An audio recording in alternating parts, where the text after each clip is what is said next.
Mga sakop sa urban poor sector sa Dakbayan Sugbo, nagrally kagana buntag aron supako ng demolisyon ng gimando sa korte. Si Chona Carion sa report.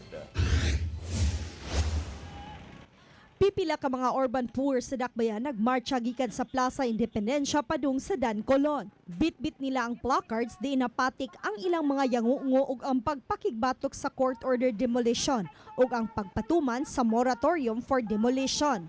Mato ni Evangeline Abejo, ang presidente sa nasudnong Katilingbang Kabus nga hatagan unta og igong pagtagad ang mga kabus nga nabiktima sa demolisyon sama sa paghatag kanila og tarong nga relocation site.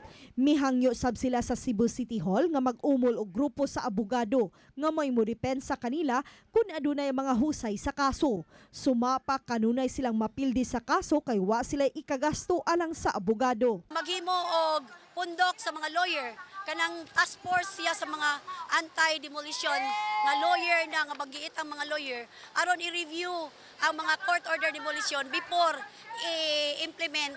Apan matod ni Mayor Michael Rama nga dili na mahatag ang ilang gipangayo kay daghang giatiman ang Cebu City Legal Department. Giawhag hinuon sa mayor ang Integrated Bar of the Philippines o ubang grupo sa mga abogado nga mutabang kanila. But on the side of the mayor, of course, I would like to secure, if they have the petition, I want to have and read it so that I would know where we will come in. Chona Carion, Balitang Bisdak